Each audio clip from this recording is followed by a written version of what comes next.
Bem, então bom dia aí. O professor Fávero, de antemão eu gostaria de agradecer por ter se prontamente, né, se disponibilizado a dar essa aula para a gente aqui no IME. O professor Fávero, ele sempre que pode, né, nos atende. Ele deu um curso sensacional lá no SPALM, no 19º SPALM. Foi sucesso, o curso lotado, né? Em novembro do ano passado. Ele gentilmente aceitou também. Veio de São Paulo, deu o curso e foi embora, né? Então, gentilmente aceitou dar esse curso aí para a gente.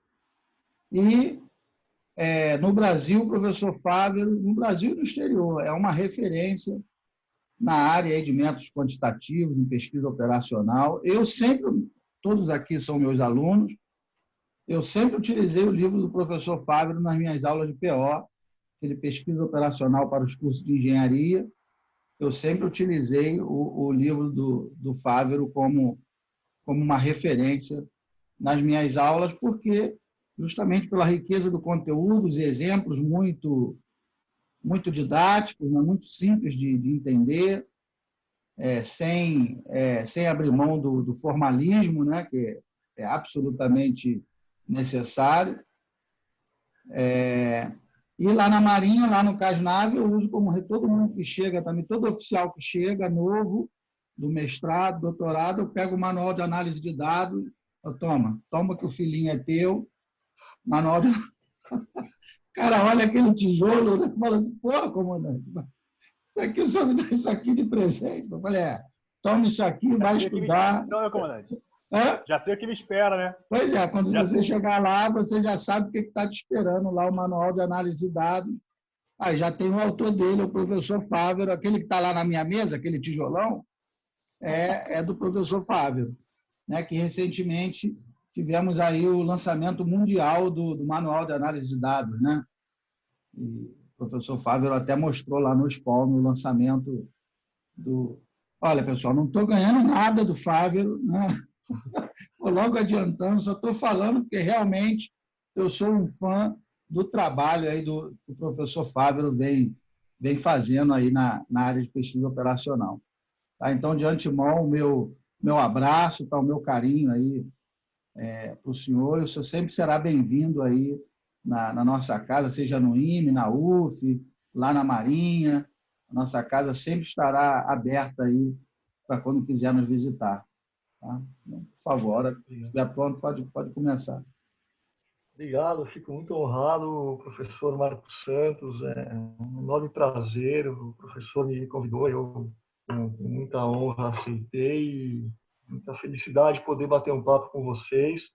Fico muito contente em estreitar os laços, estreitar a amizade. Um enorme prazer, professor e comandante Marcos Santos. Muito obrigado. Bom dia a todos.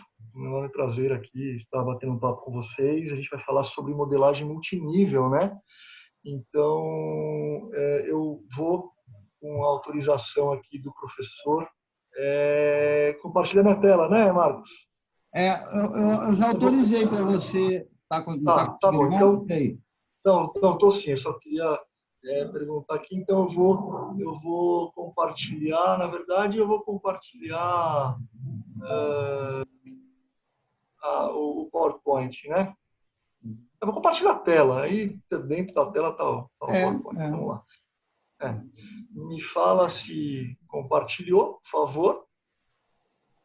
Eu vou carregando. Isso aqui.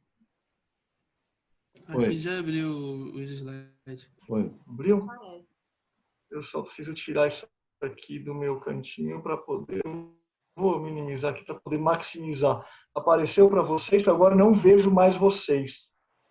Apareceu sim. Apareceu. Obrigado. Então, tá bom. Então, eu vou começar aqui a apresentação de GLMM, ou Generalized Linear Multilevel Models. Tá? Um outro nome que aparece, além de GLMM, é GLLAMN,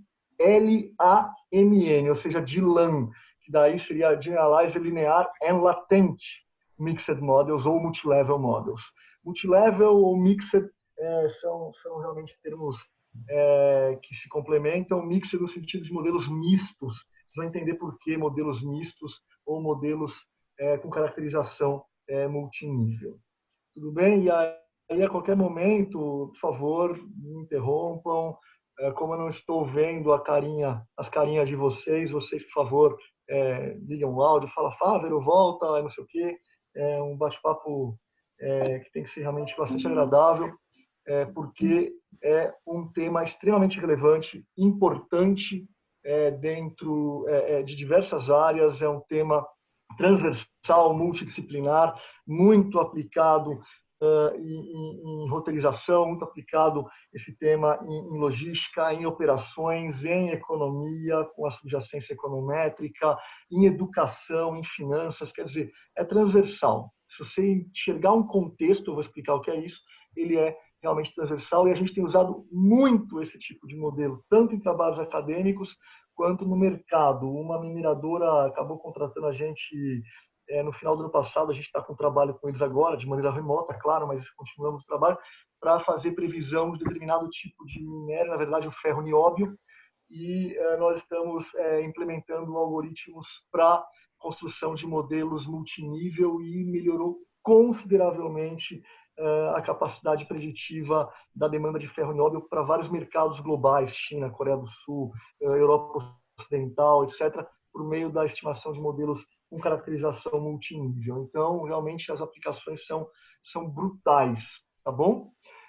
Vamos falar da fundamentação teórica e dos conceitos e algumas aplicações. Bom, eu sou Luiz Paulo Fávero e aí está meu e-mail, inclusive, que o professor Marcos Santos também tem. Pode passar para vocês. Eu sou professor da FEA lá na Universidade de São Paulo. Muito bem. Pode falar, Marcos? Bom, então, quem quiser baixar essa apresentação, só uns segundinhos aí, pode meter a câmera do celular. Quem tiver um QR Code Reader, pode, perdão, colocar a câmera aí para você baixar essa apresentação no seu celular, no seu tablet, smartphone, aonde você quiser. Ou dar um print dessa tela aí, depois você faz isso com mais calma. Mas está aí, está funcionando bonitinho. Ainda testei ontem à noite, porque às vezes na hora H não funciona o QR Code, está funcionando bonitinho. E gostou do logotipo do IME no meio do QR Code? Pois como é que colocou no meio e não... Ficou bonitinho, né? Colocou no meio e não avacalhou ali a... Não, ele pede o construtor, o builder, ele pede, você quer colocar um logo? Aí quando você fala, quero, aí você coloca o logo na construção. Ele constrói em volta com base no logo. Interessante, ele né? faz, não é que estava lá o QR Code, depois foi colocado o logo no meio em cima. Não, ele já fez aquela malha com base no logo. Entendi. Vai ficar bonitinho. Aí depois ele pergunta a cor da borda, eu falo, eu quero a cor da borda. Qual é o site que você... QR Code Reader. Reader, tá. QR Code Reader. Aí você tem que só... digita no Google, aí depois ele vai só pedir para você fazer um cadastro muito simples, que na verdade o cadastro é seu e-mail e sua senha, parabéns. Uhum. E aí depois você vai receber um e-mail lá para confirmar lá no seu e-mail, você dá um ok, beleza, está funcionando. Uhum. Mas esse é pago, ou não? Não, na verdade sim, você tem 14 dias free. Uhum. Aí depois tem que pagar. Depois tem que pagar. Mas deve ser uma mixaria também, né? Deve ser uma... Agora sim, aquela história, o que você prefere? Se você for usar muito, com muita frequência, muitas palestras, muitas apresentações, você faz o trial e depois você começa a pagar lá uma mixaria por mês. Se você for fazer, se você fizer, por exemplo, poucas vezes, uma vez a cada, sei lá, 3, 4 vezes por ano no máximo, mas não com certa frequência, aí vale a pena talvez o seguinte, cria rapidinho um outro e-mail lá, né? Hoje em dia ninguém mais tem um e-mail só, você tem 2, 3, 4 e-mails, tem o Gmail, tem o Yahoo, tem o e-mail no seu caso do IME, e-mail da Marinha, etc. Você vai fazendo, cada hora você faz por um e-mail, tem os 14 dias free. Mas o pago deve ter mais recursos também, né? O pago deve ter mais... O pago tem mais recursos. O pago tem mais recursos. O pago é melhor, assim. Porque De o pago repente, você para a não gente precisa vale a fazer. pena, né? A gente está sempre dando aula, sempre. Então, não, é o que eu acho, é o que eu acho. Assim, mas A às gente vezes vale a alguém está pena. interessado. Por exemplo, às vezes algum aluno seu de mestrado, doutorado, enfim, vai fazer uma apresentação de final de disciplina, né? E vai ser aquela apresentação só. Aí ele faz lá o cadastro rapidinho, vai ter 14 dias, ele pega, cria um QR Code lá e depois. Então, depende do objetivo de cada um, mas realmente é bem legal. É bem legal Para a gente mesmo, vale a escutar uma pena. palestra. Vale, e o pessoal baixa, né? Pega bem logo de cara, o pessoal fala, oh, que legal. Então, enfim, tá aí. Posso mudar? Se Vai, alguém... vamos lá. Não, vamos lá. Contar uma história rapidinha para vocês sobre modelagem. Eu gosto dessa história que está, inclusive, na capa de um livro que chama, um livro de contos, que chama, são contos do Jorge Luis Borges, e um dos contos é Del Rigor de la Ciência, ou O Rigor da Ciência. E a capa do livro, exatamente essa imagem está no meio da tela. Esses cientistas, matemáticos, filósofos com instrumentos de mensuração, né? Então tem lá um esquadro, ou ele está medindo por meio de um transferidor, etc. Não importa, ele está lá fazendo as suas medições desse mapa. Muito bem. O que o Jorge Luis Borges fala no conto dele, que é muito legal, Del Rigor de la Ciência, é o seguinte. Tinha um imperador naquele império ali, e aí o imperador chamou os sábios e falou assim, olha, eu quero um mapa do meu império. Eu quero criar um mapa. Aí os sábios foram para o campo e aqui tem um rio, aqui tem a montanha, tal, sei o quê. Voltaram para o imperador com um mapa à escala 1:1000. Não, 1:1000 não. 1:100.000. Aí o imperador, tudo bem, legal, tal, mas cadê aquela árvore do lado do palácio? Cadê aquela pedra que fica ali do lado do pasto? Aí os sábios realmente não colocamos. Voltaram para o campo. Voltaram para o campo, colocaram a árvore, colocaram a pedra, colocaram não sei o quê. Aí voltaram para o imperador com um mapa agora, um lençol, né? Uma escala tipo 1:10.000. Aí o imperador olhou e falou, que legal, tudo bem. Mas cadê o formigueiro que fica aqui na entrada do palácio? Cadê o guarda que fica ali na entrada do estábulo? Aí os caras, esse cara tá ficando louco. Foram pro campo, voltaram com 1:1. Quase 1:1, 1:10, vai. Aí um negócio gigantesco, quase o tamanho do próprio império. E aí o imperador nos conteve e falou assim, eu quero um negócio 1:1, eu quero realmente... Bom, então 1:1, por que você precisa do mapa? Por que você precisa do modelo? 1:1 é o próprio negócio na vida real. Então, todo modelo, todo mapa, toda construção, todo algoritmo, todos eles representam condições para que, de alguma forma, capturem o comportamento do fenômeno real. Mas a ingenuidade é achar que um fenômeno real vai ser totalmente capturado por meio de um modelo. O modelo é um quadro, é uma pintura, é um mapa, é uma equação que minimamente tenta capturar, com algumas condições de contorno, premissas, aquilo que está sendo investigado. Mas se você conseguir colocar tudo que está lá dentro, poxa vida, você vai fazer o quê? O papel de Deus. Ou chame do que você quiser, eu chamo de Deus. Quer dizer, por que você vai ter um modelo para conseguir capturar tudo o que está dentro daquele fenômeno? É impossível, principalmente em fenômenos sociais, em fenômenos naturais. A gente tenta conseguir capturar a maior quantidade de variáveis para que sejam incluídas naquele fenômeno e ainda assim criar indicadores que representam o quê? As métricas de eficiência daquele ou daqueles fenômenos que você está estudando. Então, eu proponho inicialmente essa reflexão aderente ao que a gente está falando em relação ao conto Del Rigor de la Ciência, do Jorge Luis Borges.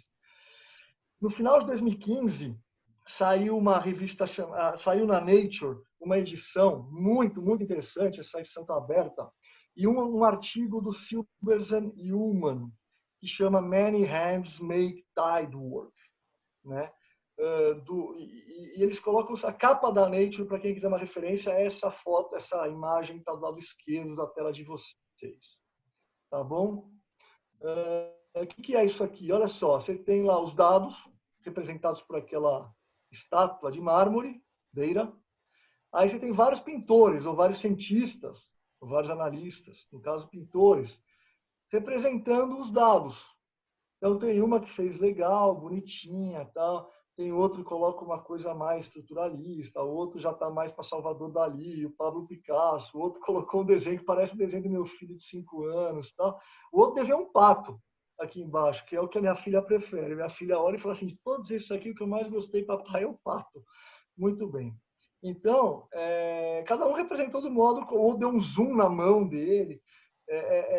O que está por trás disso? Está por trás é o trabalho que o Silbers e Ullmann fizeram, quando eles juntaram um dataset que eles coletaram a partir de comportamentos de punições de jogadores da Champions League. Futebol, o campeonato de futebol dos clubes europeus. E aí você tem lá o Milan, você tem o Barcelona, o Real Madrid, o Manchester e tantos outros times. O que leva um jogador a tomar cartão amarelo ou vermelho nos jogos? Pode ser características do jogador, enfim, características inclusive relacionadas à vida pregressa dele, estrutura familiar, será que isso reflete no comportamento dele em campo?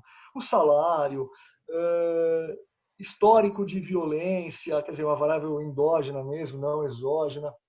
Características do clube, será que a quantidade de títulos que o time tem na Champions faz com que efetivamente o jogador tenha maior responsabilidade, seja menos ou mais violento? A posição dele, né, um zagueirão lá, talvez cometa mais faltas, seja potencialmente mais expulso do que um atacante. Em vez, por outro lado, você tem atacantes violentos também, sem citar nomes. Enfim, e eles pegaram esse dataset e passaram para 15 ou 20 equipes, 18, se me fala a memória, equipes de análise de dados de diversas universidades americanas. Então, passaram lá para Michigan, passaram para Stanford, passaram para Columbia, etc. E fizeram só essa pergunta.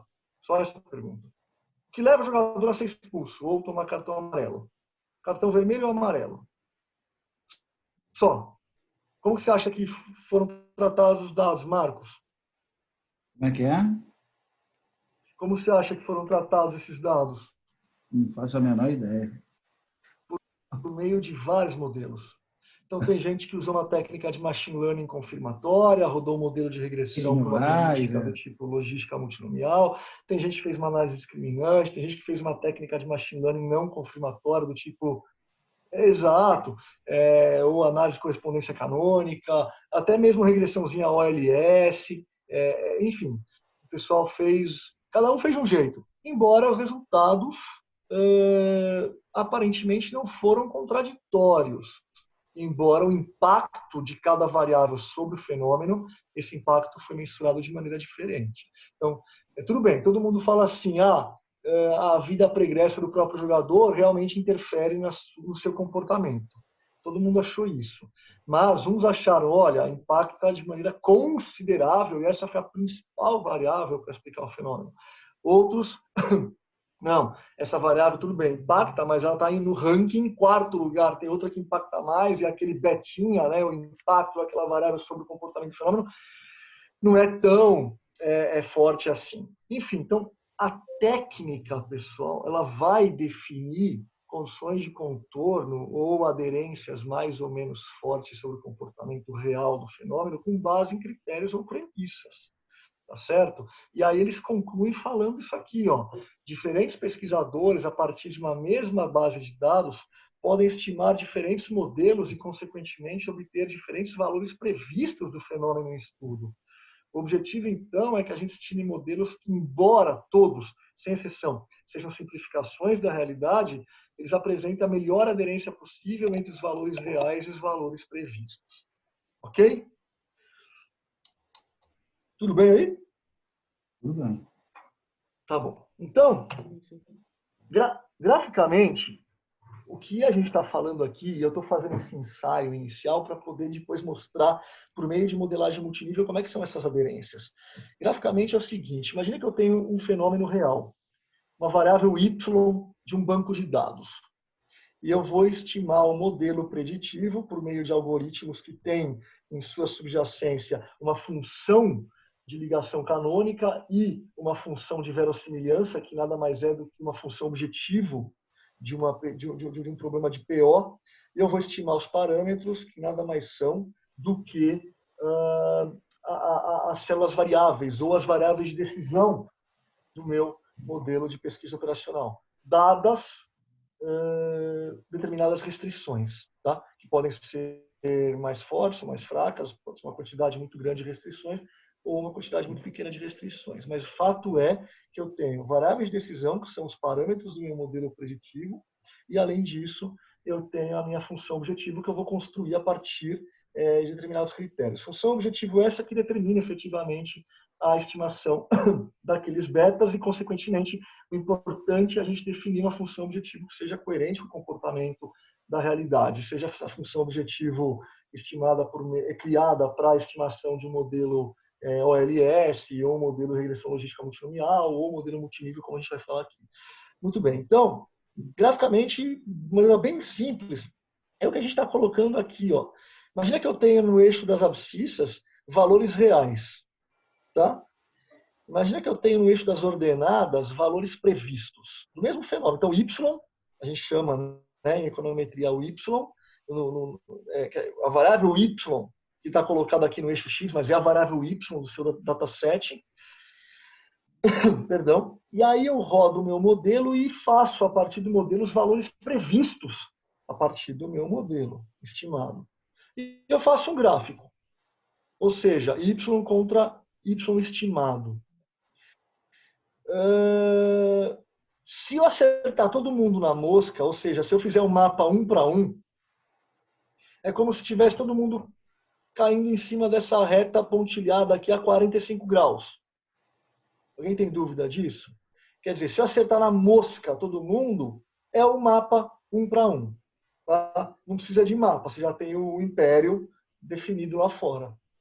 Isso aí você pega e roda o primeiro modelo. Não, mas isso aí não dá. Vamos colocar o mapa, 1 para 100 mil. Aí você roda e deu isso aqui. Ó. Ou seja, tem erro, né? Você até tem uma capacidade preditiva para alguns pontos lá em torno de 60, 65 dos valores reais. Não importa que sejam esses valores reais. Você está acertando um pouco, mas para valores menores, para valores maiores, você está errando bastante. Então, você fez o gráfico dos valores reais versus valores previstos, você tem aí um erro. Para aquele modelo do tipo OLS, sei lá. Aí você rodou um segundo modelo, melhorou, tá melhorzinho, continua com alguns erros aí, mas o impacto, a dimensão desses erros, que é dada pelas distâncias entre os valores constantes naquela equação rosa e a reta pontilhada, esses valores de erro são menores do que aqueles correspondentes ao modelo azul. E aí vem o professor Marcos Santos e roda o modelo laranja. É bom pra caramba, né? E aí, Marcos, o que aconteceu? O erro é bem menor, né? O erro é bem menor, ou seja, teu modelo, embora apresentem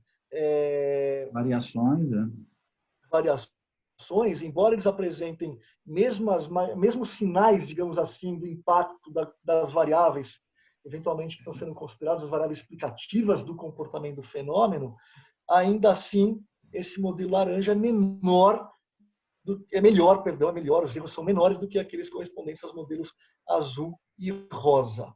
E é isso que a gente vai fazer aqui, pessoal. A gente vai rodar alguns modelos. Na verdade, eu não vou rodar com vocês, mas eu posso depois passar os códigos, etc. Mas eu já estou deixando aqui os outputs prontos. Mas a gente vai mostrar a comparação de um modelo tradicional, por exemplo, com um modelo multinível, permitindo algumas contextualizações. Vocês vão ver como melhora a capacidade preditiva dos modelos quando você permite que essas heterogeneidades contextuais, que eu vou explicar o que sejam incluídas na modelagem. Tá bom? Então, só fazendo aqui, o professor Marcos Santos já muito gentilmente fez a propaganda, a gente está onde dentro do manual de análise de dados, né? O manual é composto de 3 partes. A primeira parte é tudo correspondente à estatística univariada. Então, até o capítulo 8 é tudo sobre uma única variável. Então, desde coisas como média, desvio padrão, etc., até como testes de hipótese paramétricos, testes de hipótese não paramétricos, técnicas de amostragem, etc. Então, distribuições de probabilidade, teoria probabilística, etc. Então, até o capítulo 8. Depois, 9, 10 e 11 são as técnicas não supervisionadas de machine learning, também conhecidas por técnicas exploratórias, como análise de clusters, conglomerados, PCA, análise de componentes principais da fatorial, análise de correspondência canônica simples e múltipla. E a partir do capítulo 12, então, são as técnicas, até o 18, que é o último capítulo, são as técnicas confirmatórias ou técnicas supervisionadas de machine learning. Você tem 3 capítulos para modelos generalizados lineares, o GLM, que são os modelos regressivos, logísticos multinomiais, contagem muito utilizado para taxa de chegada de clientes na agência, taxa de chegada de navio nos portos, etc., os modelos Poisson, os modelos do tipo binomial negativo, os modelos para eventos raros, modelos do tipo zero inflated, então que modelam, por exemplo, crime, né, que embora seja raro para a quantidade de pessoas que existem na sociedade, ainda assim você precisa modelar isso porque ele existe, não é totalmente zero. Existe o crime, existe a violência doméstica, existe uma série de fenômenos que você precisa estudar que são inflacionados de zero. Ou seja, a grande maioria das casas, felizmente, não tem violência doméstica, mas tem algumas poucas que têm. Então, você precisa modelar, e se você jogar um modelo como Poisson, binomial negativo, ou mesmo OLS, você não consegue capturar consideravelmente a capacidade preditiva, não consegue capturar o fenômeno de maneira bastante apropriada. Então, tudo isso está dentro dos capítulos 12, 13 e 14. E depois, para o final do livro, você tem os modelos para dados em painel longitudinal e dados em painel multinível, que são efetivamente os modelos GLMM ou Generalizer Linear Multilevel Models, que é exatamente o foco específico da nossa conversa aqui hoje, da nossa apresentação. Tá? Então, especificamente, eu estou falando aqui na nossa apresentação sobre os capítulos 15 e 16 do manual. Com mais foco no 16, inclusive, que são os modelos hierárquicos. O que são modelos multinível? Né? O que são modelos multinível? Aí vem esses 2 gigantes aqui e publicam em 2002 um livro chamado Hierarchical Linear Models. Esse livro tem mais de 60 mil citações no Google Scholar, do Howden-Bush e do Brick. Howden-Bush de Chicago, Brick de Stanford. O que eles falam? O que são modelos multinível? São modelos que reconhecem a existência de estrutura multinível ou hierárquica nos dados. Bom, falou que, como assim? O modelo multinível são os modelos que reconhecem a estrutura multinível. Até aí, bom, ou hierárquica nos dados. O que significa isso? Vamos olhar aqui. Acho que isso é o fundamental para a gente entender o que é modelagem multinível. Vocês estão vendo esse mapa mundi? Tudo bem aí, Marcos? Sim. Tá bom. Sim. Obrigado. Legal. Então, você tem lá o mapa mundi. Isso aqui é uma apresentação lúdica, mas para ficar a mensagem. Você tem aqui 3, 6, 9, 11 empresas. E a origem de capital de cada uma delas. Embora a gente saiba que a Embraer não tem só capital nacional, a Vale também, etc., mas a maior proporção. Então, 3 empresas com maior proporção de capital americano, Coca-Cola, American Airlines e Apple. 3 empresas de origem nacional, Vale, Natura e Embraer. 3 de origem japonesa, Sony, Toyota e Mitsubishi. E 2 de origem australiana, como exemplo, Billabong e Qantas. Tudo bem? Beleza. Eu quero avaliar o quê? Eu quero avaliar o comportamento, por exemplo, de determinado desempenho, um ROA, um retorno sobre os ativos, ou mesmo o retorno sobre o investimento, o ROI, etc. Eu quero avaliar o comportamento desse indicador com base em características de empresa. Então, será que as empresas que apresentaram maior retorno no investimento de capital no último ano, o ROI, por exemplo, são aquelas que apresentam a maior quantidade de funcionários? Não sei lá, estou viajando aqui com vocês. Então, essa é uma variável X, quantidade de funcionários, que pode explicar o comportamento da Y, que é o retorno sobre investimento de capital. O número de funcionários é uma característica da empresa. Por exemplo, a da American é diferente da quantidade da Apple. A Natura é diferente da Vale. É uma característica da empresa. Outra característica de empresa. Por exemplo, além de número de funcionários, o porte. Então, o LN também é uma proxy, pode ser número de funcionários, mas pode ser o logaritmo natural dos ativos da firma. Tá certo? Ou seja, você tem uma série de variáveis de empresa, indicadores de valuation, o valor da firma, a liquidez do preço do papel pode impactar o retorno sobre os investimentos de capital da firma no mesmo período ou no período subsequente. São características de firma. Agora, pergunta para vocês, não tem características de local que incidem homogeneamente sobre as firmas daquele local? Por exemplo, será que a taxa de juros da economia, a taxa básica de juros, ou a taxa de financiamento para crédito, não é a mesma para a Vale, a Natura e a Embraer? É a mesma. Que é diferente daquela que incide sobre a Apple, a American e a Coca-Cola. Que é diferente das japonesas e assim sucessivamente. Ou seja, tem outras variáveis que não variam dentro do contexto. Por exemplo, taxa de desemprego. E agora está muito clássico isso, né? Está muito visível isso, né? O impacto da Covid nas diferentes economias, né? Aqui no Brasil, por conta da propagação da doença de maneira diferente do que está acontecendo em outros países, pelo que a gente tem recebido, enfim. Então, isso faz com que aqui dentro a gente sofra de maneira mais homogênea um comportamento exógeno contextual do que em outros países que são mais homogêneos internamente.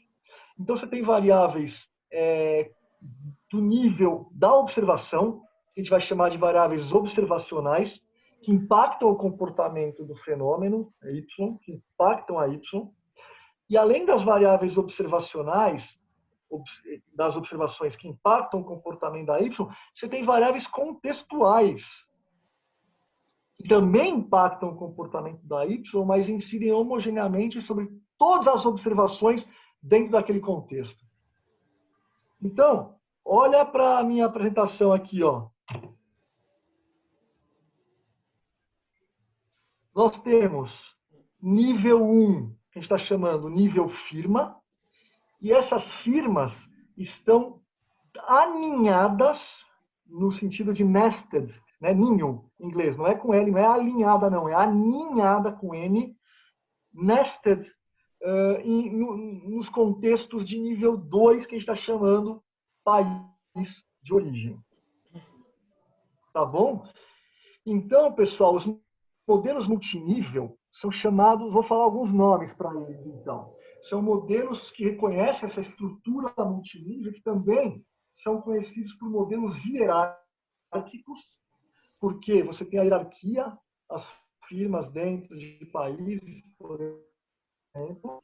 São conhecidos também por modelos mistos, isso eu vou falar por quê daqui a pouquinho, ou são conhecidos por modelos aninhados, ou modelos, ou nested, aparece muito na literatura, mixed models ou nested models. Hierarchical models ou multilevel models, é a mesma coisa, tá? São os modelos com alinhamento. Agora, o que a gente vai ver aqui é o alinhamento perfeito, ou seja, se a firma está aqui, ela não está no outro contexto, tá? Então, a Vale, se estiver no Brasil, não está nos Estados Unidos. Porque existem também modelos cross-classified, ou seja, modelos com classificação cruzada. Por exemplo, se a gente começar a colocar setor aqui junto com o país de origem, a Vale é mineração, é brasileira. A BHP Billiton, que não está aqui, é mineração, mas é australiana. A TAM é aviação, mas é brasileira. A Qantas é aviação, mas é australiana. Se eu pegar por país, eu coloco a Vale junto com a TAM e a Qantas junto com a BHP Billiton.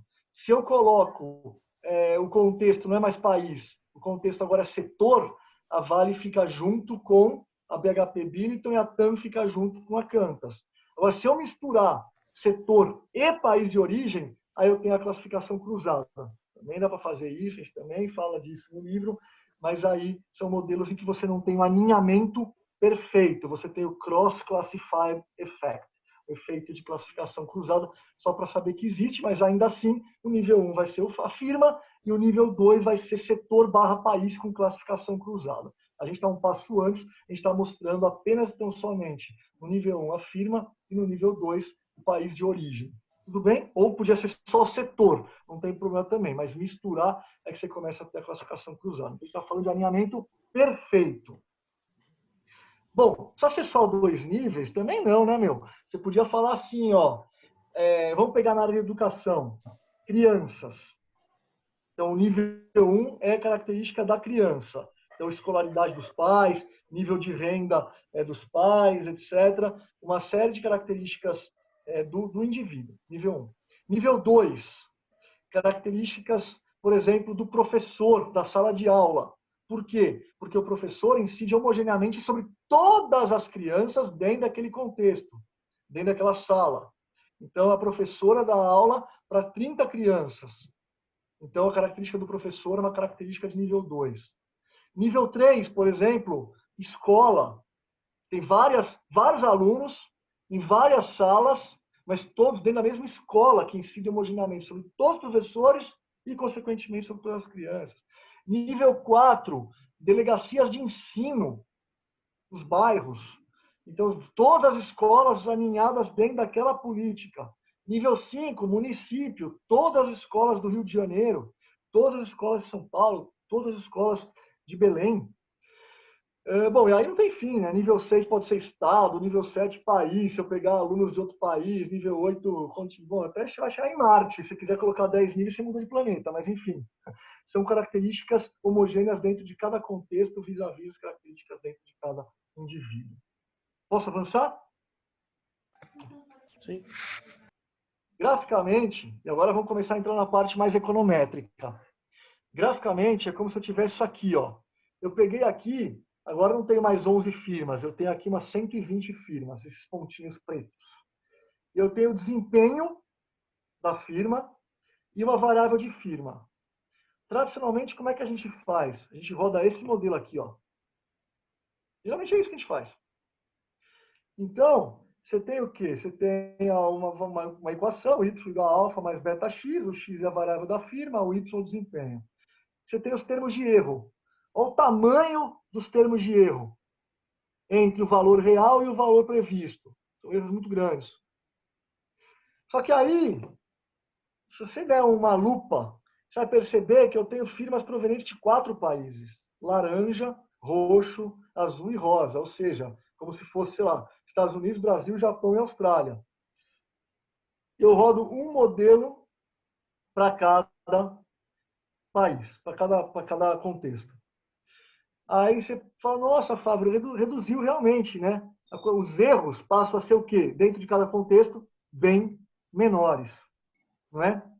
E é exatamente isso que a gente vai fazer. Alguém podia falar, poxa, mas se eu colocar uma dummy, nós vamos discutir isso, uma dummy, uma variável contextual, só eu resolvo esse problema. Você vai ver que não é suficiente. A gente vai discutir isso. Então, o princípio da modelagem multinível é exatamente o que está aqui. Olha para a tela, exatamente isso. Criar, travou um pouquinho? Criar um modelo para criar uma equação para cada contexto. Então, eu tenho y igual a alfa, estou chamando de beta zero, mas é o alfa, tá? Y igual a beta zero, y da observação I, que está dentro do contexto 1, que é o país 1, é um beta zero do contexto 1, mais um beta 1 do contexto 1, vezes xi, né, daquela observação, do contexto 1, mais um termo de erro idiosincrático do contexto 1. O mesmo vale para o contexto 2, para o contexto 3, para o contexto 4. É um modelo para cada contexto. Ok.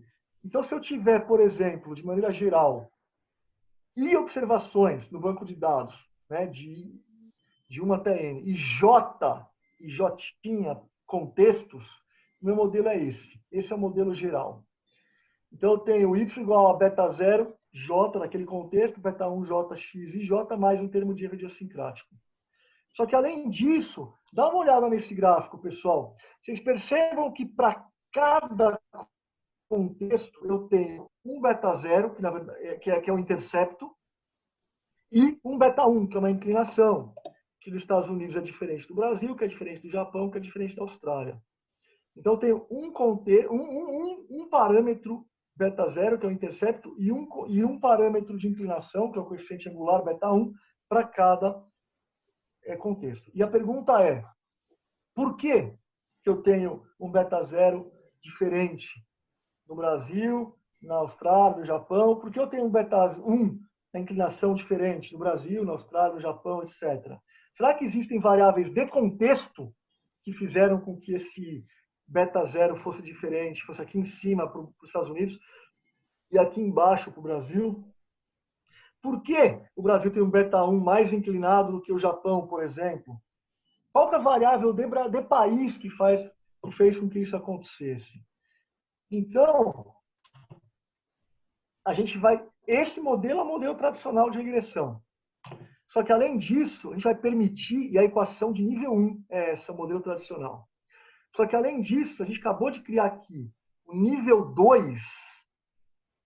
Está vendo esse beta 0? Esse beta 0 passa a ser uma variável preditora de uma equação de nível 2. Como assim, Fávero? Eu não acabei de falar que o beta 0, o intercepto é diferente entre firmas provenientes de países distintos, devido especificamente ao efeito país? Ou seja, eu coloco uma variável W aqui, só para diferenciar da X. O que é a W? A W só tem subscrito J, ou seja, não varia para todas as observações do mesmo país, ela só varia entre países. Então, o que é X? É variável explicativa do nível observacional. O que é W? É variável explicativa do nível contextual. É uma W só? Não, você pode colocar um monte, taxa de juros, inflação, taxa de desemprego, impacto da Covid, o que você quiser contextualmente. E o que significa esse U0J? U0J é um efeito aleatório de intercepto no nível 2, no nível país. E, além disso, pessoal, o beta 1, a inclinação, também sofre influência. Eu coloquei a mesma W aqui para fins didáticos. Aqui podia ser uma W1, aqui podia ser uma W2. Isso a gente vai estudar. Tá? Não precisa ser a mesma. Tá? A gente colocou aqui, aliás, a gente colocou uma única X também só para fins didáticos, porque não precisa ser uma única X. Porque se eu tiver 15 variáveis X, eu vou ter uma equação de nível 2 para intercepto e mais 15 equações de inclinação, uma para cada beta. Beta 1, beta 2, beta 3, beta 4. Então, o beta 1, que é a inclinação, também sofre influência aqui para fins didáticos da mesma variável W. Muito bem. Consequentemente, substituindo na equação de cima, o meu modelo de regressão passa a ser esse aqui, ó. Só uma coisa que eu não falei. O que é o U1J?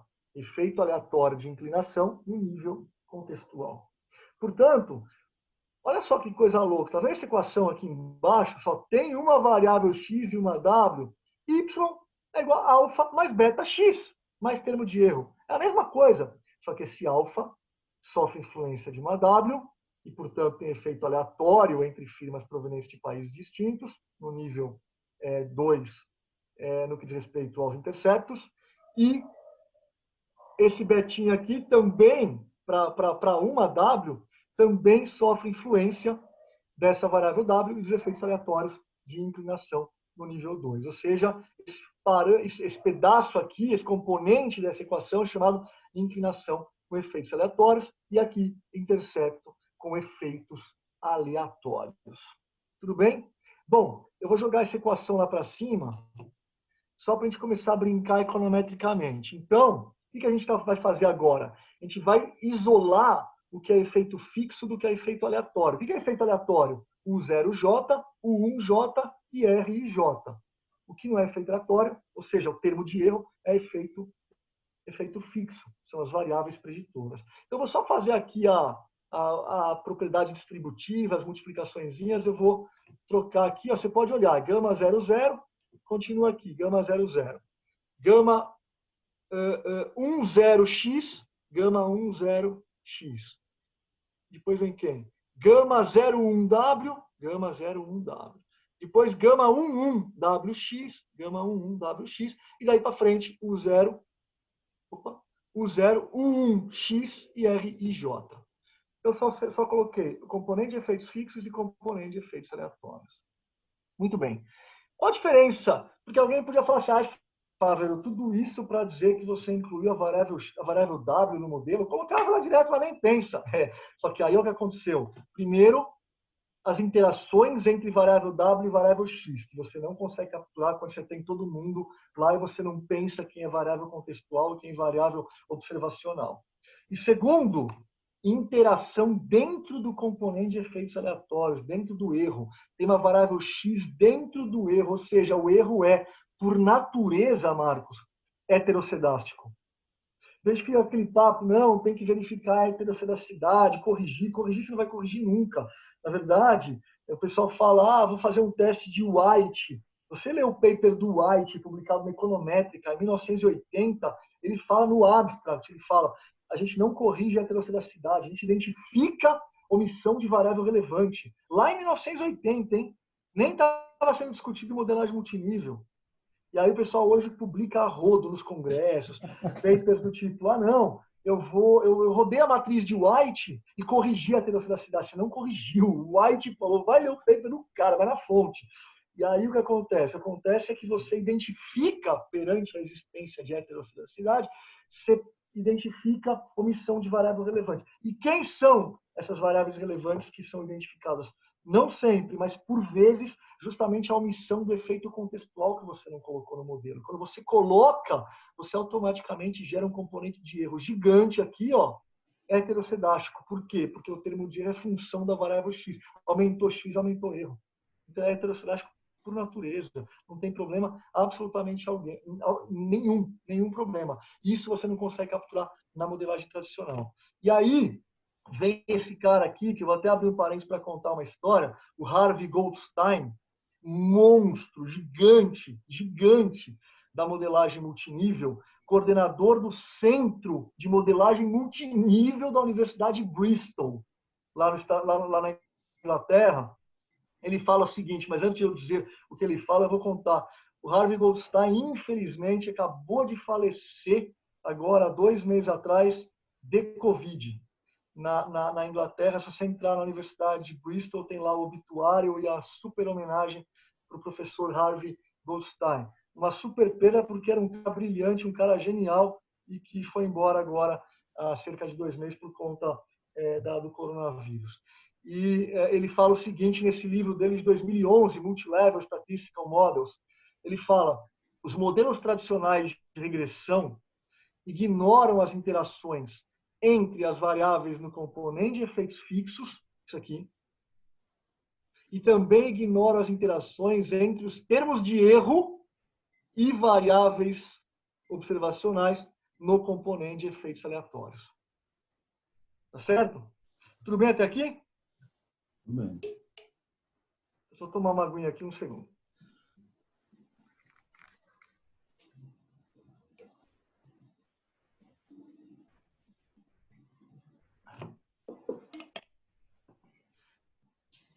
E aí vem as duas também, eu gosto delas.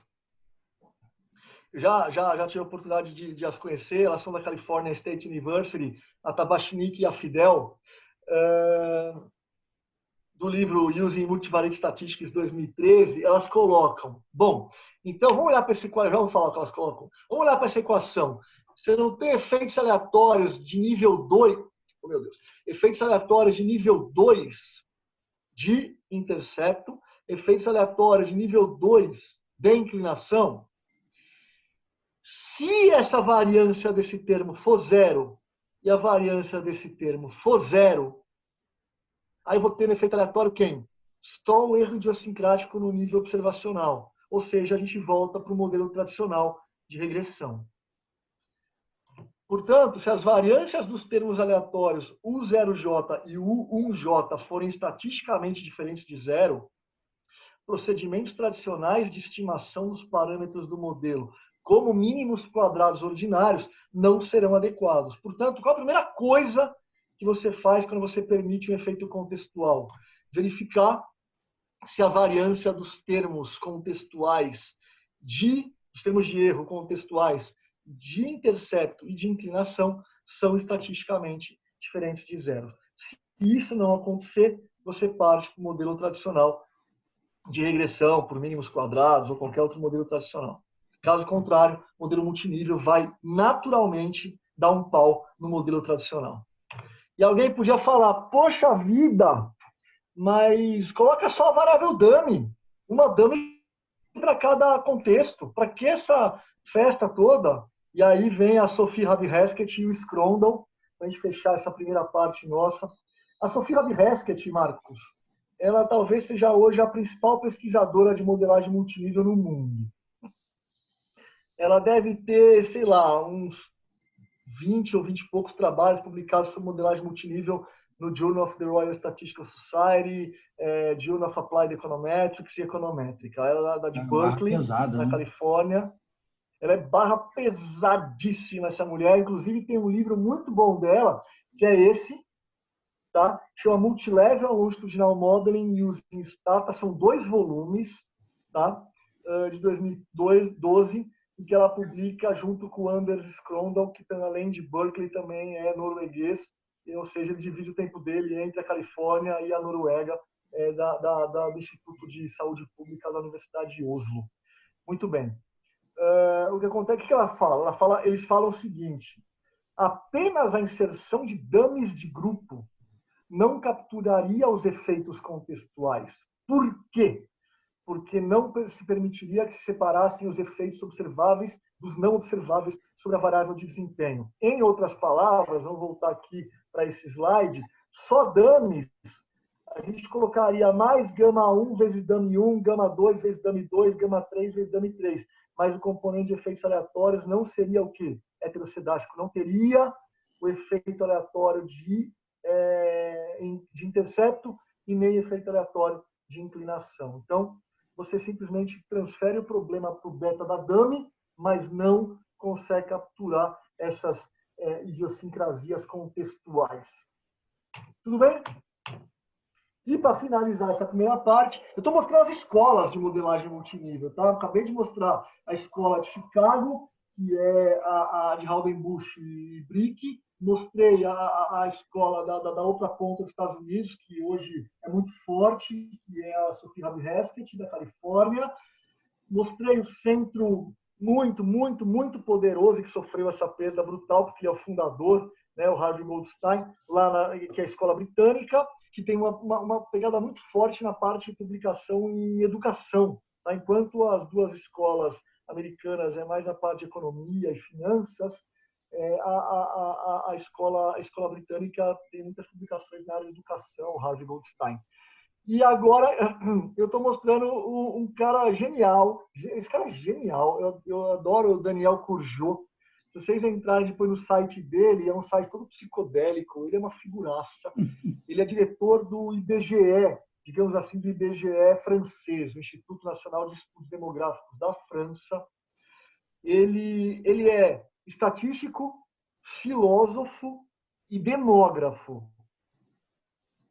E é um cara genial que tem esse livro, que ele fala essa frase que eu vou ler para vocês, de 2003, já tem quase 20 anos, é um clássico, que é a parte metodologia e epistemologia para a construção de construtos teóricos a partir de modelagem multinível. Você tem ideia, esse livro, Marcos, ele quase não tem equação. É a parte da filosofia da ciência em torno, e epistemologia em torno da modelagem multinível. É fantástico, fantástico esse livro, fica como recomendação. Olha o que o Daniel Courgeot fala, eu vou me permitir ler para vocês, por gentileza. Dentro de uma estrutura de modelo com equação única, ou seja, modelo tradicional, não aquela em 2 níveis, lembra? Com equação única, parece não haver uma conexão entre indivíduos e a sociedade em que vivem.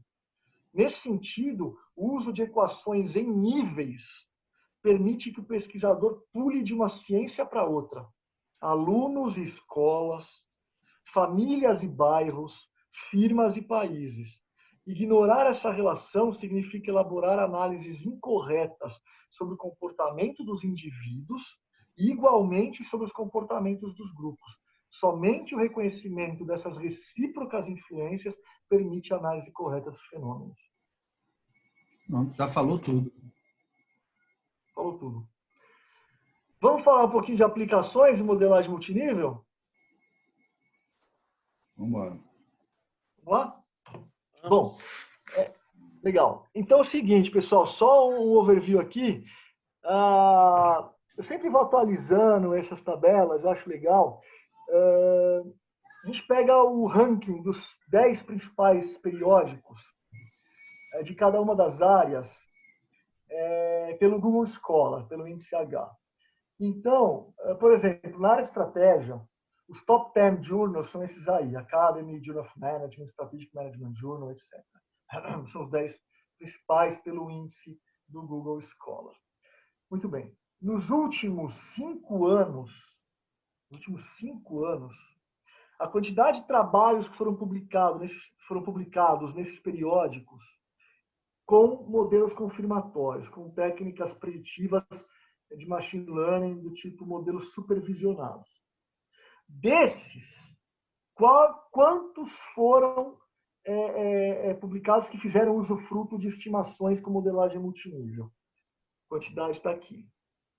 E aí o percentual em relação à quantidade de modelos confirmatórios. Em outras palavras, em média, para a área de estratégia, pouco menos de 10% dos trabalhos que levam em consideração a técnicas confirmatórias, 10%, pouco menos, 9 e pouco, fizeram usufruto de modelagem multinível. Nos últimos 5 anos. Se você olhar na área de finanças, são outros journals, são os top 10 agora na área de finanças. Esse número cai para menos de 5, Marcos, 4,28%. Tá, tudo bem, tem um maior aqui, que é o Journal of Financial Quantitative Analysis, tal, mas em média 4,28. Que fazem uso, dentro daqueles que publicaram utilizando modelos confirmatórios, que fazem uso de modelagem multinível. Na área de contabilidade e tributária, na área de contabilidade, menos de 2, 1,7%, são outros periódicos, 1,7%, ou seja, uma outra avenida aqui, né? E aí, na área, só como curiosidade que eu peguei, até para mostrar com um foco mais em engenharia, mas não engenharia de maneira geral, né? Eu peguei engenharia aeronáutica e engenharia aeroespacial. Como exemplo só, são outros periódicos. A gente pode pegar engenharia de maneira geral, ciências sociais, qualquer área, medicina, qualquer área, a gente pode pegar. Eu peguei aqui engenharia aeronáutica e aeroespacial, tá? São esses top 10 journals. 1% dos trabalhos que fazem usufruto de modelos preditivos ou supervisionados de machine learning fazem usufruto de LMM, de modelagem multinível. Quando eu vejo isso, eu penso simplesmente na oportunidade, né, Marcos? Ou não que a técnica seja preponderante em relação à área fim. A gente não pode, eu já escolhi a técnica, agora eu preciso achar a questão de pesquisa. Não, mas a gente sabe que na prática as coisas acontecem de maneira meio simultânea. E como a gente tem esse viés quant, né? A metodologia de pesquisa não pode ser uma coisa extremamente pura. Olha, primeiro você concebe a sua questão de pesquisa, depois você vai verificar como. Não, a coisa acontece meio que em paralelo, senão você corre um grande risco lá na frente de não ter trabalho. Você ficou naquela pureza. E eu como falo para os alunos, né? Você tem uma solução em busca de um problema, né? Exatamente. Essa é clássica, Exatamente. É bem por aí mesmo. Então, como a gente tem esse viés mais quant, né, quando a gente vê um dado como esse, é uma baita oportunidade. Não que uma modelagem multinível vai te dar condições de ter uma publicação. Não é isso. Mas vai melhorar muito a acurácia, a capacidade preditiva do teu modelo, e hoje tem sido muito, muito utilizado de maneira bastante transversal para múltiplas áreas. Aí vem O Emmanuel Lazegat, que é do Instituto de Estudos Políticos de Paris, junto com o Tom Snyder, que é um professor fantástico, genial também, da Universidade de Oxford, e fala por quê? Mas por que isso? Não em relação à engenharia aeronáutica e aeroespacial, mas em relação a essa queda.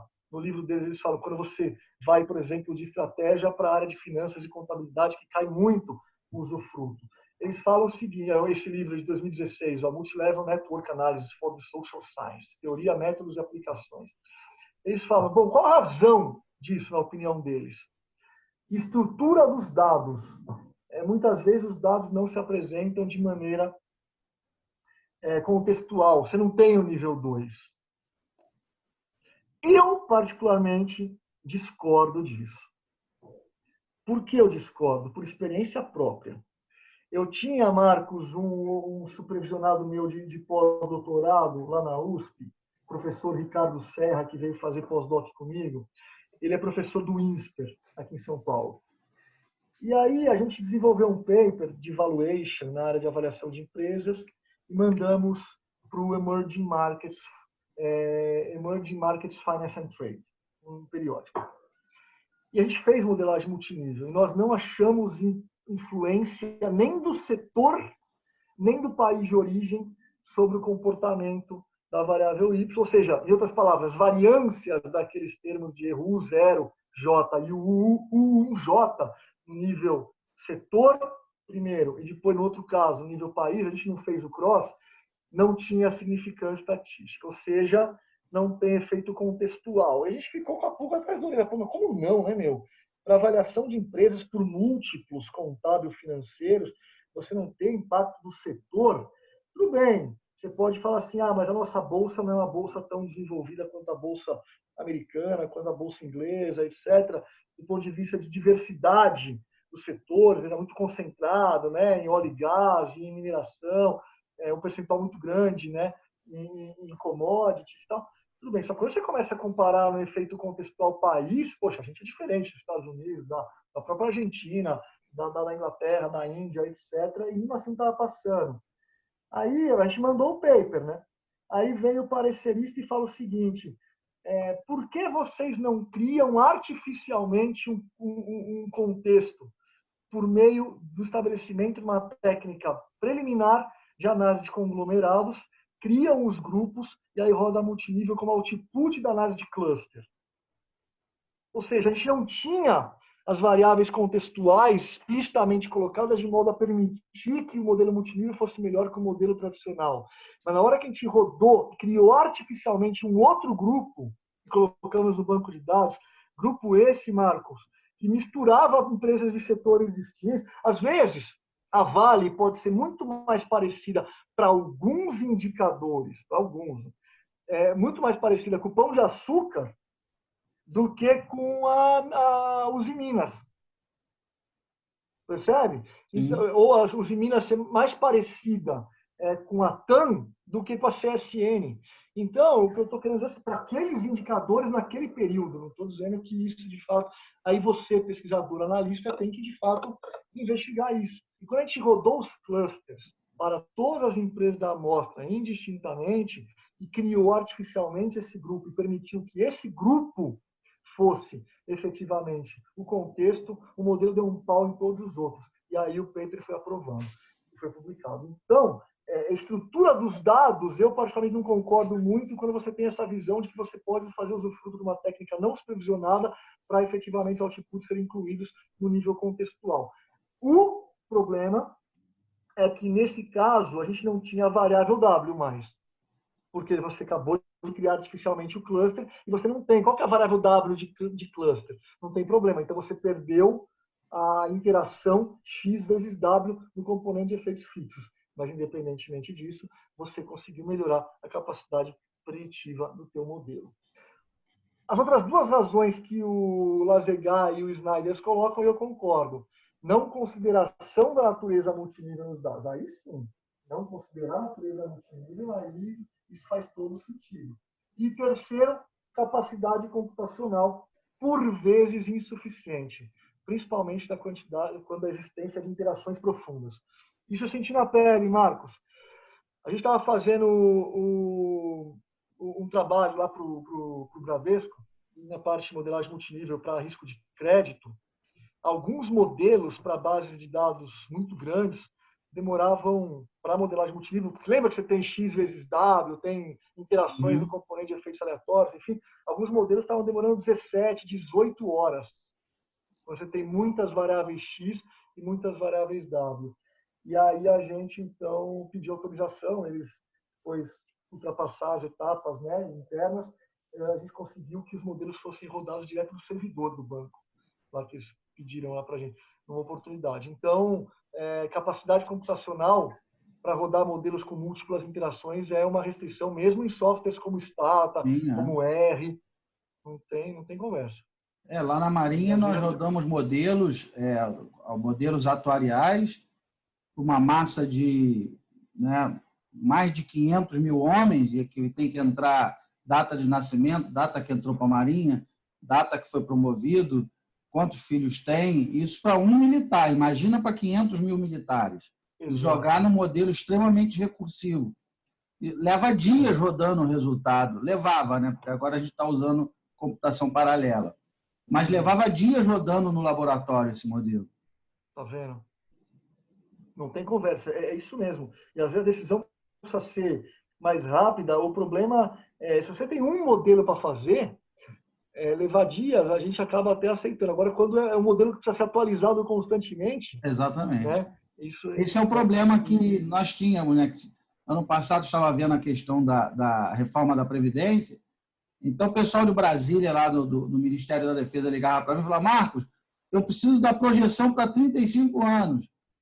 Quer dizer, eu tinha que responder até meio-dia. E aí não tinha como, porque cada projeção levava dias. Aí a doutora liga: Marcos, eu preciso que você faça a projeção se a correção anual for de 3,5%. Eu não conseguia. E aí foi que nós partimos para a computação paralela. E aí você calcula em vários núcleos, né? Eu pedi ajuda lá ao pessoal do LNCC, do Laboratório Nacional de Computação Científica. E aí o nosso modelo, que levava dias rodando, passou a levar em 5 minutos, eu fazia qualquer projeção. Tá vendo? Aí, é exatamente isso. Não tem por onde. Não tem por onde. Realmente um gargalo. Não parece, mas é um gargalo. É de fato um gargalo. E também tem isso, né? O modelo é tão bom na medida que eu ainda consigo utilizá-lo para tomar decisão, né? Se eu demorar tanto tempo e a oportunidade passar, ele deixou de ser útil. E imagina na área militar, né? Pois é. Às vezes é melhor eu usar um modelo um pouco menos, né, exigente, um pouco mais simples, e a decisão sair a tempo né, o apoio à decisão ainda sair a tempo, do que eu querer utilizar um modelo super sofisticado que, na verdade, a oportunidade já passou. Já passou. E às vezes você foi bombardeado ou foi invadido ou sei lá o quê, né, no treinamento. É verdade. Vou mostrar algumas aplicações, indo para a parte mais, o último terço da apresentação. A primeira aplicação é um trabalho interessante do Shortcut MBME e da Matilda de Toa. Foi publicado em 2006, já tem um tempo, mas só para fins didáticos. Publicado numa super revista na parte de método de pesquisa organizacional, que é a ORM, né?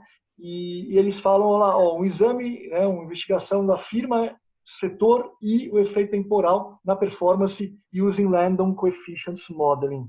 É um quinto nome que eu não tinha falado antes, vou falar agora. Então, nós temos modelagem multinível, modelagem hierárquica, modelos mistos, nested models ou modelos aninhados, e um outro nome que aparece bem mais raro, mas aparece Random Coefficients Models, ou seja, modelos de coeficientes aleatórios, são aqueles o 0 e o 1 lá, tá? Aparece também na literatura. Bom, eles pegaram 2.800 empresas de 348 setores, então aqui não é mais país, é setor, no período de 7 anos, 95 a 2001, inclusive, totalizando quase 16 mil observações, tá? Vamos lá. Então, a primeira hipótese deles foi: Existe variância significativa no desempenho, retorno sobre os ativos de firmas provenientes de um mesmo setor e provenientes de setores distintos? E a hipótese 2, a liquidez corrente, ou seja, uma relação entre os direitos de curto prazo e os deveres no curto prazo, ou seja, a relação entre o ativo circulante e o passivo circulante das firmas, ou seja, uma variável X, é estatisticamente significante para explicar a variação no ROA, e existem diferenças entre firmas provenientes de setores distintos? É isso. Então, para começar, eles propuseram, para responder à primeira hipótese, um modelo chamado modelo não condicional, ou modelo nulo. Existe variância significativa no desempenho de firmas provenientes do mesmo setor e provenientes de setores distintos? Então, o ROA, olha, você vê que não tem variável X, nem W. É só beta 0 mais resíduo, e esse beta 0 é função de um gama 00 mais o termo de erro de nível 2. No caso, como não tem variável X, não tem efeito aleatório de inclinação, só efeito aleatório de intercepto. Então, o modelo é esse aqui, ó. Gama 00, que é o efeito fixo, você pode chamar de alfa, chama o que você quiser, e um efeito aleatório de intercepto no nível 2 e o efeito idiosincrático no nível 1. Qual a diferença entre esse modelo e o modelo nulo tradicional de regressão? É esse termo aqui, ó. Esse termo não tem no modelo tradicional, lembra? Muito bem. Quando você roda, ó, então, esse termo aí acabou de mostrar. Essa é a diferença.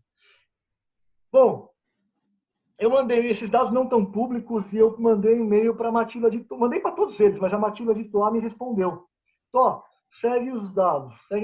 E aí eu peguei, né? O que você faz, Marcos, depois que as crianças vão dormir, né? Da meia-noite às 6? Você vai rodar um modelo, né?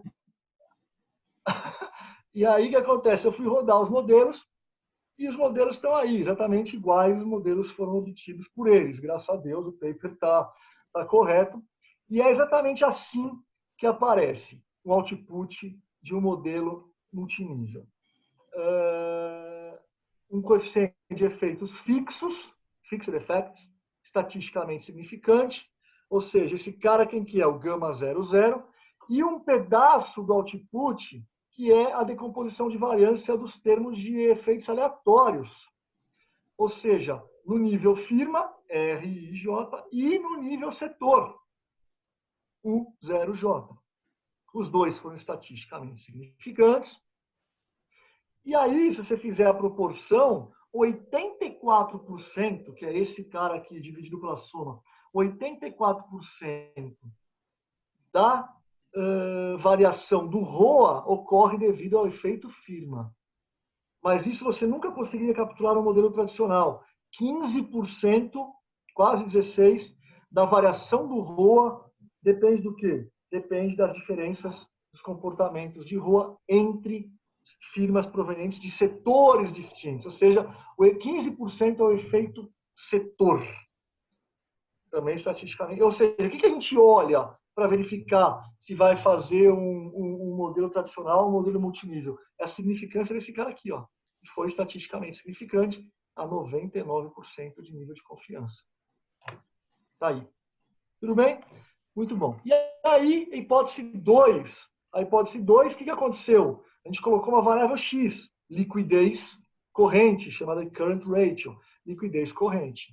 O que acontece? Quando eu coloco uma variável X, aparece um beta. Aparece um beta 1, a gente coloca o beta 1 aqui. Coloca o beta 1 aqui, a gente pode testar a significância estatística do efeito aleatório de inclinação no nível 2. Ou seja, este é o modelo agora para testar a hipótese 2.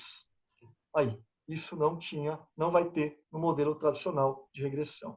Quando a gente roda, o que acontece? Você tem o gama 00, aqui, ó, gama 00 e o gama 01 incidindo sobre o efeito da liquidez corrente. E, além disso, além do efeito aleatório do nível 1, os dois efeitos aleatórios de nível 2, de intercepto e de inclinação, são estatisticamente diferentes, de 0 a 99% de nível de confiança, o que faz com que esse modelo seja melhor do que o modelo tradicional. Muito bem. O que acontece? Bom, aí a gente pegou, esse aqui é o mesmo output, tá? Esse aqui é o output do Stata. É o mesmo output que eu estou mostrando para vocês. Aqui, ó. O gama 00 menos 21, aqui menos 21, 1.43 o gama 01, variância do efeito aleatório de nível firma, ó, 6532, 6532, 873 é o do intercept, a inclinação 7.79. O Stata, assim como o R, ele mostra esse output aqui de baixo, que os autores não mostraram no paper. Eles só se ativeram a significância estatística dos efeitos aleatórios e também dos efeitos fixos, dos parâmetros. O Stata e o R também mostra esse log likelihood ratio test. Likelihood ratio test, que é um teste para verificar a superioridade do output da função de verossimilhança do modelo multinível em relação ao output da função de verossimilhança da função objetivo do modelo tradicional de regressão linear. E aí mostra a significância ou a superioridade, que é um Q², na verdade, é 2 vezes a diferença dos testes Q² das funções de objetivo para os dois modelos, para o modelo tradicional e para o modelo multinível. Mostra a superioridade do modelo multinível para fins preditivos. Tá certo? E aqui que é o que está aqui embaixo. E outra coisa que a gente fez, que os autores não fizeram no paper, mas a gente fez para brincar, para mostrar em aula, etc., é esse gráfico aqui. Os autores fizeram multinível, tá? Eles não fizeram LS. Isso tudo bem, a gente só replicou.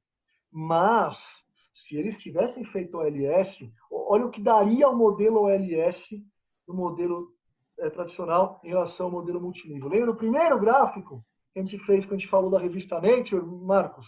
Uhum. Lembra? Aqui, o OLS não consegue capturar os efeitos contextuais e os erros são muito maiores quando você coloca Y aqui contra os valores fitted, os valores previstos. O modelo multinível se ajusta muito melhor para o comportamento dos dados. Tudo bem? Esse gráfico fala por si, né? Esse gráfico aí E aí, a gente está finalizando um paper que a gente está... Na verdade, essa submissão vai ser feita... A gente voltou, submeteu, voltou agora, esse paper provavelmente vai ser aceito, porque já está na terceira revisão, que é o seguinte, a gente pegou os dados do Rajan Zingales, um paper clássico, publicado no Journal of Finance, sobre estrutura de capital.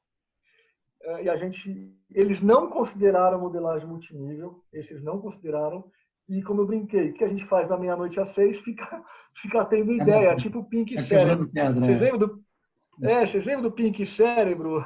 O Pink perguntava, cérebro, o que nós vamos fazer já à noite? E o cérebro respondia, o que a gente tenta fazer todas as noites, é tentar conquistar o mundo.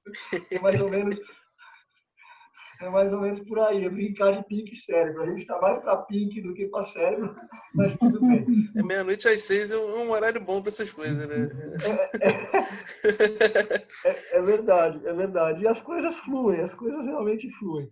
E o Rajan e Zingales, eles fizeram esse paper, publicou, já tem 25 anos o paper, é um paper muito, muito, muito bom, muito importante, muito citado no Journal of Finance. Eles pegaram dados de quase 4.600 empresas de 7 países, no período de 87 a 91, ou seja, 5 anos, inclusive 91, dados da Compustat Global e também do Morgan Stanley Capital Index, desses 7 países aí, Estados Unidos, Japão, Alemanha, França, Itália, Reino Unido e Canadá. Só a título de comentário, eles são professores da Universidade de Chicago. O Rajan acabou de voltar da Índia, ele ficou durante um período como ministro das finanças da Índia e agora voltou para Chicago. O Luigi Zingales é um italiano que está em Chicago também. Muito bem. E o modelo proposto de estrutura de capital é esse aqui, ó. Isso é um tradicional. A alavancagem financeira da firma é função da posição dos ativos tangíveis, que é uma proxy para aporte. A relação do valor de mercado e o valor contábil da firma, será que a firma está muito mais sobrevalorizada em relação ao que os livros contábeis estão dizendo, ou vice-versa, a relação market to book? O logaritmo natural das vendas, que é uma outra proxy para receita, para porte, e o ROA entrando aqui como variável X, não como variável Y do modelo anterior lá da Matilda de Toa. Aqui o ROA entra como variável X, retorno sobre os ativos. Os dados estão públicos na internet, no site, inclusive, o Journal of Finance. Nós pegamos os dados e rodamos o modelo aqui de acordo com o que eles fizeram, o modelo tradicional. Está aí, rodamos o modelo, está aqui, e deu igualzinho os outputs que estão no paper. Inclusive no site do Journal, tem lá os códigos para você fazer o replication. Deu bonitinho, igualzinho tá aqui. Todo mundo estatisticamente significante, está vendo o p-value dos betas e do próprio alfa, mais importante aqui dos betas, todo mundo estatisticamente significante, tangible assets positivo, market to book negativo, log sales positivo, ROA negativo. Eu não vou entrar muito no detalhe, porque não é o objetivo da apresentação, da importância relativa de cada variável para explicar a alavancagem financeira da firma. O objetivo não é esse nesse momento, mas se quiser eu estou inteiramente à disposição. E a gente fez o quê? Bom, tá aí, ó, como eu falei, bonitinho. E nós fizemos o quê? O deles é o modelo de cima, que a gente replicou, tá vendo? É esse aqui. Só tem um termo de erro idiosincrático no nível firma. O que a gente fez da meia-noite às 6? Pegamos o mesmo modelo, nível 1. Tá vendo? Igualzinho, ó. Igualzinho. Pode ver. Leverage, beta 0, beta 1, tangible asset, beta 2, market to book, beta 3, log 6, beta 4, ROA. Igualzinho. Só que o dele já é subscrito I. A gente colocou o subscrito J. E significa J. O que significa isso? Quando você coloca, está dizendo que tem o quê? Que tem o nível contextual. Qual que é o nível contextual? O nível contextual é o país. Lembra? País. Muito bem. Opa, então está aqui. Quando a gente permite o nível contextual, é permitida a inclusão dos efeitos aleatórios de intercepto, o 0J, e de inclinações, os outros U's. Por que tem 4 aqui? O 1, o 2, o 3 e o 4? Porque tem 4 variáveis X. Então o que a gente fez foi isso aqui, ó. A gente incluiu isso aqui. Se não tivesse essas bolinhas azuis, se não tivessem esses termos aleatórios de nível 2, de intercepto, que é o U0, e de inclinações correspondentes às 4 variáveis X, seria o modelo tradicional. A gente só fez isso, meu. Só isso. Aí você fala, Fábio, e variáveis W? Olha, com toda a franqueza, variáveis W a gente não coletou. Por quê? Por uma única razão. Não vai me xingar. Porque a gente não estava com vontade de pegar. Não estava, sabe aquele negócio de falar assim, olhar lá em 1987, qual que era a taxa de juros do Japão? Qual que era a taxa de desemprego do Canadá em 1987? 80... Até podia, mas a gente não fez para poder comparar banana com banana. Porque senão alguém podia alegar. Também vocês colocaram variável W, por isso que melhorou em relação ao modelo dos caras. Não colocamos nada. A gente só permitiu o contexto, sem variáveis W. Estou falando grego, Marcos? Não. Perfeito. Beleza. Só isso que a gente fez. Foi essa ideia, está muito mais para Pink do que para cérebro, que a gente fez. Muito bem. E rodamos. Está aqui o output. A parte de cima, isso aqui é stata, tá? A parte de cima é o componente de efeitos fixos. Então você pode ver, manteve, inclusive algumas magnitudes. Positivo, negativo, positivo, negativo. O alfa, gama 00, né, constante no componente de efeitos fixos, não passou, mas tudo bem, isso não tem problema. O problema é muito mais tamanho de amostra do que do ponto de vista de significância, porque eu também não vou obrigar esse alfa a ser matematicamente igual a zero só porque não foi estatisticamente igual a zero na predição. Para o alfa, não estou falando beta. Os betas todos passaram. Só que, independentemente disso, nós temos o quê? Nós temos os componentes de efeitos aleatórios. E todos eles se mostraram, deixa eu voltar, estatisticamente diferentes de zero. Como é que eu sei? Porque ele não mostra, o stata, ao contrário do R, o stata não mostra a significância do p-value das variâncias dos efeitos aleatórios. mas se você olhar, esses caras, os parâmetros são mais de 2 vezes maior do que os erros padrão. E se a gente pegar aqui no limite, quanto que é a 95% na abscissa da normal padrão? 1,96 para 95%. E aqui a gente está vendo que deu realmente bem mais. Ó. Esse é bem maior do que esse é bem maior que esse. Então, quer dizer, todos esses... Tem um teste estatístico, que na verdade é o teste aqui de baixo, que avalia a significância conjunta das variâncias dos efeitos aleatórios. Esse VAR-CONS é a variância do U0, e os outros VARs são as variâncias do Tangible Assets, do Market Log Sales e ROA, dos respectivos efeitos aleatórios de inclinação para cada uma dessas variáveis. Muito bem. E, além disso, a variância do idiosincrático no nível firma também é estatisticamente significante. Muito bem. Além disso, a gente descobriu uma coisa que eles nem tocam no paper. A variância da alavancagem financeira, 67% é devido ao efeito firma, porém 33% da alavancagem financeira não é devido à firma, é devido ao efeito país. Ou seja, só de o cara já estar naquele país já ter a propensão maior ou menor já ter uma certa alavancagem financeira aquela firma, independentemente da característica da firma. Eles não discutiram isso. E, além disso, eu não estou criticando, quem sou eu para criticar rajões em gás, mas eu acredito muito que a ciência avança. É justamente nesses replications. Pois não. Uma dúvida, quando você fala aí da questão do país, a gente também pode quebrar em camadas aí de risco país, condições geográficas, políticas, e aí é para onde a imaginação for, não, né? Aí não tem. Tem um outro universo aí dentro. Qual o seu nome? Desculpa que eu não estou vendo vocês. Pablo. Pablo, eu adorei o seu comentário. É o típico comentário de quem realmente vai começar a voar com esse tipo de coisa, porque, como você bem colocou, o céu é o limite na modelagem multinível. É o seu construto, com base na teoria subjacente, claro, mas também com base na experiência. E isso o Howden-Bush fala. O Howden-Bush fala assim, a vantagem da modelagem multinível é que o pesquisador pode voar e pode pensar fora da caixa, porque, na verdade, tudo bem, só com base na teoria subjacente, mas, muitas teorias não foram faladas sob o ponto de vista, como você colocou, de colocar outras variáveis aqui no nível contextual. O céu é o limite para melhorar o modelo. Eu tô... Claro que esses são contextos diferentes, né? Mas, por exemplo, eu estou trabalhando num artigo que ele procura captar as percepções das visões humanas de determinado problema, né? E aí, quando você começa a pensar nisso, você não põe tem um teto. Não tem teto. Você vai trabalhar com milhões, um outro universo, realmente. Essa questão por isso que o Courgeot fala, a modelagem multinível do ponto de vista epistemológico é a consolidação da construção de construtos, porque uma ciência começa a conversar com a outra.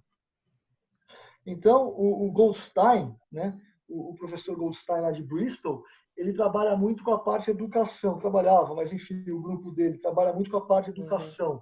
E nas dimensões contextuais, ele faz muito o que você está falando nos trabalhos dele. Ele começa a colocar dimensões psicológicas do indivíduo, ou dimensões comportamentais, para avaliar o impacto do comportamento de variáveis que não entrariam diretamente no modelo tradicional. Então, o contexto da país aqui, o contexto pode ser grupo, pode ser cluster, pode ser dimensões sociais, dimensões comportamentais.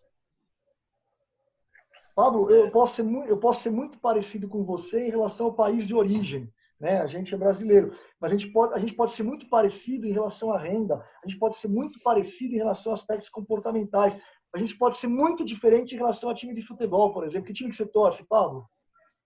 Vasco. Eu sou São Paulino. Então... Pablo, a orientação acabou aqui.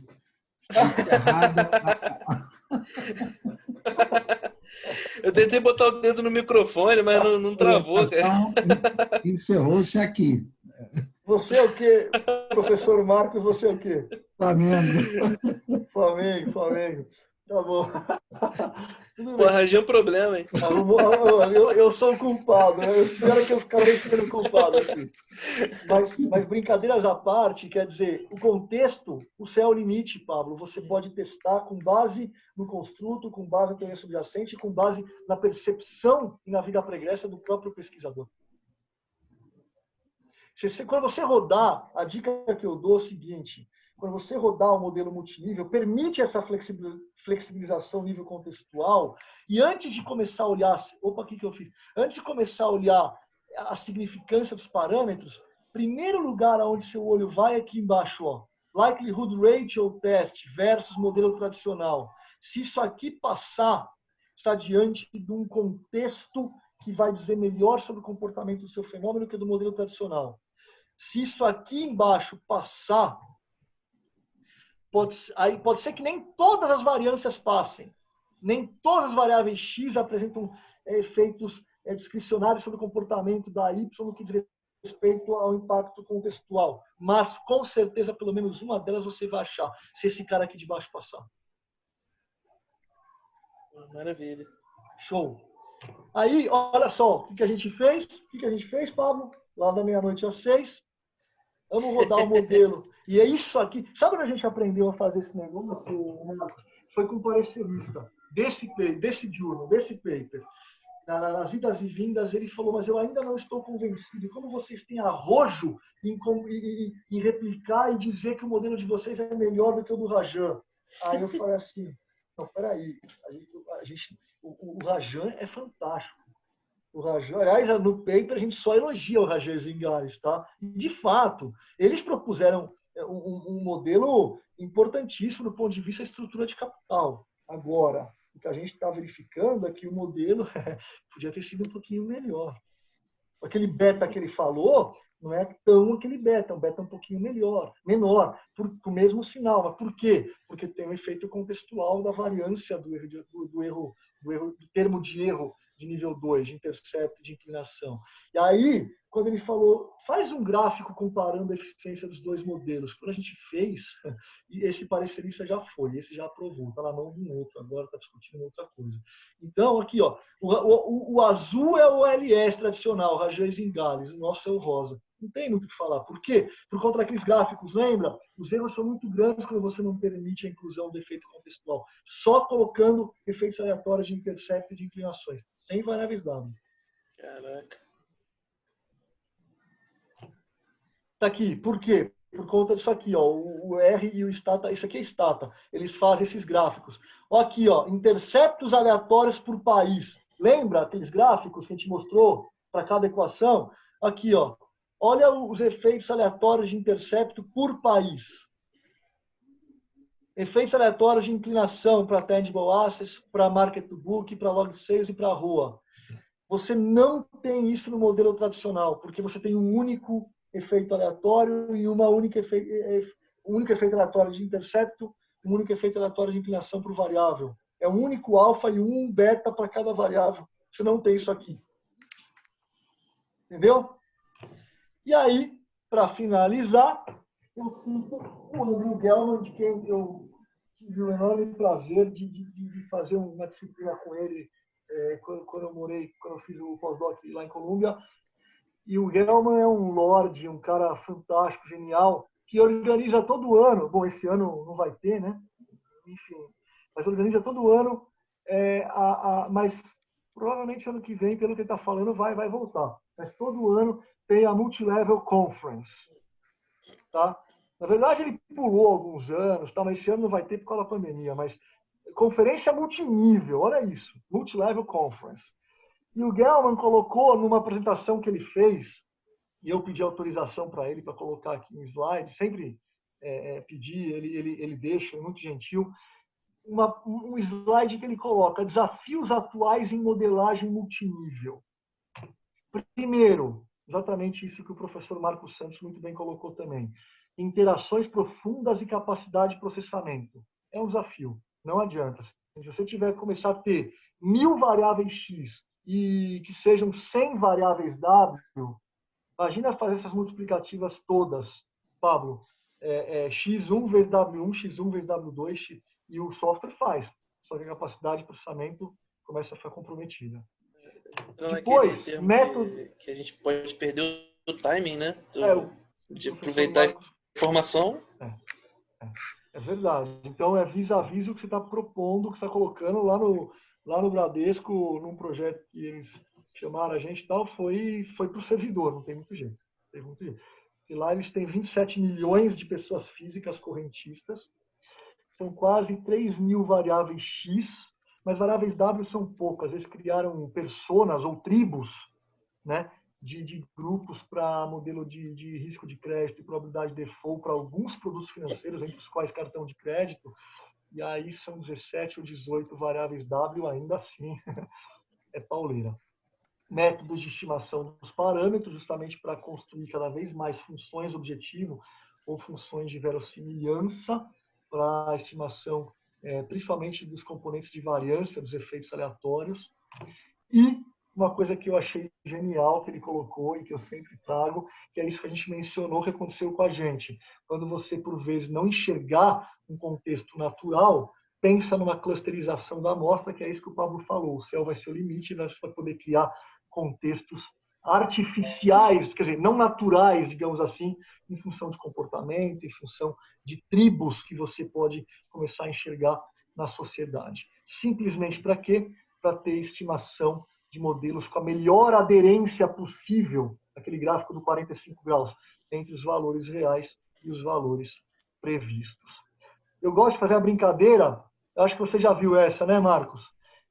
Eu gosto da brincadeira que é o seguinte, muitas vezes a gente começa a falar de modelos que, por vezes, possam parecer isso, aquilo, outro. Tem muito na área de métodos quantitativos, tem modelos que, não, agora eu vou rodar um modelo de, nada contra, mas redes neurais com 15 layers, com 15 camadas, é uma baita de uma caixa preta, nada contra, mas, por exemplo, você vai dar aula de Random Forest, a gente deu um curso de Random Forest Ensemble Models outro dia, e o pior é o seguinte, que está na moda isso, mas vai cair com o tempo, porque assim, você roda, como tem muito processo aleatório dentro, você rodou, deu um output para o aluno A, deu um output, para o B, deu um output, para o C, deu um output.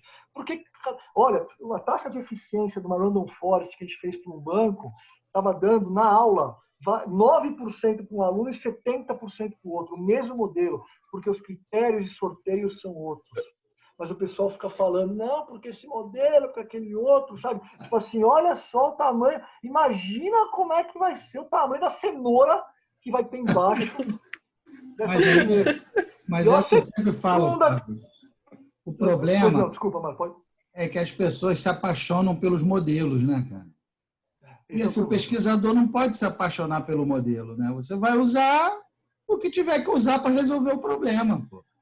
É exatamente isso. Você vai usar um modelo de regressão, você vai usar um modelo multicritério, você vai usar um modelo de simulação, se vai usar o R, se vai usar Python, se vai usar Stata. Isso para mim é transparente. É verdade. O importante é resolver o problema. É verdade. E se o problema for resolvido por meio de um modelo que te dê uma melhor acurácia, de chegar realmente naquilo que está propondo, resolveu. E não ficar apaixonado. Concordo 100%. Tanto é verdade que olha esse slide aqui, ó, a cara do Pernalonga da direita. De repente... É isso aí. É exatamente o que a gente está falando. Os fundamentos é que são importantes. É o que está por trás. Exatamente o que o professor Marcos está colocando. Porque o resto é tudo fancy, é fantasia. Exatamente. É exatamente isso. São fundamentos. Eu falo para ele, a gente tem que dominar muito estatística básica, álgebra linear, né, espaços vetoriais, PO. É isso que é real. O resto é moda. Né? O resto é moda. Big Data, moda. Big Data são muitos dados, um volume muito grande de dados. Você tem um gargalo aí computacional, mas né, é tudo moda. Marcos, eu vou até aproveitar que não está na apresentação, mas eu vou só mostrar uma foto que eu achei genial. Vocês estão vendo minha tela, né? Sim. Peraí, deixa eu ver se eu acho aquela foto lá. Olha aqui, ó. Olha isso aqui, ó. É isso aqui, ó. Pois é. My Deep Learning. Aqui, ó. O cara está querendo pular o cálculo, algelim, estatística. Não, eu quero ir para o código. É isso aqui, né? Não tem o menor cabimento, Cara, não, porque eu estou implementando código em Python para fazer Deep Learning com redes neurais de múltiplas camadas, beleza. E o cara se auto-intitula cientista de dados, vive de like, mas tudo bem. Mas e o cálculo? Você acabou de falar, algelim, Estatística, PO, é fundamento, meu. É isso que pega. É Exatamente. fundamento. Tem que ter um núcleo duro, um núcleo ali rígido, e é aquilo ali que vai te dar sustentação para qualquer coisa que você quiser estudar. Exatamente isso. Exatamente isso. E aí, Você falou fechar, aí, falando em, né, pá, dentro a ROI, não sei o quê, parará, quer dizer, o cara ele tem que ter os conceitos de econometria para poder avançar. Se ele não tiver o conceito básico ali de econometria, ele vai ficar parado, não vai chegar em lugar nenhum. O que eu sinto muito hoje é que é bem aquilo lá de pular etapas, isso aqui, ó, exatamente isso aqui, pular, eu quero chegar lá na frente, eu quero implementar em Python, esse é meu objetivo. Sim, mas se você não tiver consciência, porque assim, os fundamentos, eles fazem com que o código vire que nem manteiga. O código sai. O código sai. Agora, o cara não quer isso. O cara quer pular, ele quer ir para o código. E quantas vezes eu vejo, Marcos, mas não são poucas vezes, não. O cara está diante de um fenômeno qualitativo. O cara pondera, chama de 1, 2, 3, 4, 5 e roda uma regressão que tem por prerrogativa a inclusão de variável quant na Y. Exatamente. E o cara sai rodando o código e o cara implementa o código. Acabou. Então, importante. E aí tudo vira muito fancy. Como tá aí? O cara pula etapas, o cara quer implementar aquela rede neural, fazer um gráfico maravilhoso, não sabe o que está falando, mas não tem os fundamentos de álgebra. Agora, amanhã não é mais Python, é Julia, não é mais Julia, é SQL, é R, não importa. Se o cara se ativer a isso, ele rapidamente a carreira dele vai sofrer impacto, que vai virar pó, virar fumaça. Agora, acredite, se o cara tiver os fundamentos de PO, Algelin, cálculo, estatística, meu, acredite, isso amanhã sim é real. Isso é real. É sólido. Isso é real. Isso ninguém rouba dele. É. Isso ninguém rouba dele, que é o que a gente precisa colocar cada vez mais nesse nosso país. Isso ninguém rouba dele. O resto, né? Porque daí são os fundamentos de matemática, a solidez. Aí para implementar, ele vai implementar num software que daqui a 10 anos vai existir, que hoje nem existe, Marcos. A gente nem sabe qual software vai ser esse. Essa é verdade. A ferramenta ela vai se modificar, você vai perder, você vai ganhar. Sempre tem aquela história, né? A ferramenta, a linguagem tal vai engolir, vai acabar com Python, vai acabar com fulano. Sempre tem. Todo ano tem uma, né? Todo ano chega uma diferente. Assim, amanhã o Elon Musk, lá da Tesla, resolve entrar nesse mercado e fala, não, agora eu vou criar o código de programação chamado Musk, que ninguém sabe, ou chamado Tesla. Vamos todo mundo correr. Vai correr atrás. Agora, se você tiver o conhecimento dos fundamentos de analytics, dos fundamentos, realmente, os princípios básicos, tudo bem. Vai ser muito menos árduo. Vamos lá, vamos programar em Tesla agora. Acabou, entendeu? Mas você sabe o que está fazendo, sai que nem manteiga o código. Verdade. Você usou muito bem a palavra, é ferramenta. Agora, isso aqui ninguém te tira, são os fundamentos. E aí, eu deixo aqui, deixa eu maximizar de novo as referências, né? O livro que a gente lançou no passado em inglês, correspondente ao manual, é o Data Science for Business and Decision Making, lá de Cambridge, pela Academic Press Elsevier. Os outros livros que a gente citou, nas referências que a gente citou na apresentação, estão aqui no final. E, com a permissão de vocês, eu encerro falando uma frase que é uma reflexão multinível do Gandhi. Veja se isso não é uma reflexão multinível, professor Marcos. Devemos expandir o círculo do nosso amor até que ele englobe todo o bairro. Do bairro, por sua vez, deve-se desdobrar para toda a cidade, da cidade para o estado e assim sucessivamente, até que o objeto do nosso amor inclua todo o universo. É uma reflexão multinível. Eu encerro aqui, agradecendo a todos vocês pela oportunidade, enorme prazer, e meu e-mail está aí também. Mais um show de aula. Bem, muito obrigado ao professor Fávero, né, por ter nos brindado essa manhã com essa aula sensacional. Eu já tinha certeza que ia ser, porque eu já assisti outras, né? Então, foi até por isso que eu convidei, já sabia que ia ser mais uma aula sensacional. Então, assim, é interessante, eu gosto assim, de trazer uns conteúdos diferentes para os meus orientandos, né, meus alunos da disciplina, É porque informação é poder, né, cara? Informação né? Eu acho há uma desigualdade muito grande. A principal desigualdade que eu vejo na sociedade, assim, minha percepção, tá? É que a principal desigualdade não é nem econômica, nem a principal desigualdade é a de conhecimento, né? Porque se o garotinho está pobre, está lá na favela, mas ele sabe quais são as opções que ele tem? Não, posso ser engenheiro, posso ser professor, posso ser não sei o quê, parará.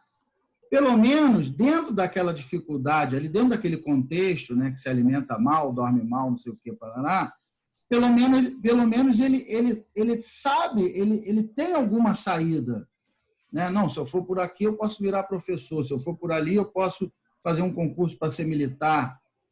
O problema é que, além do jovem estar naquela situação extremamente ruim da desigualdade, que é um fato, ele não sabe nem as possibilidades que existem, né? Isso é negado a ele.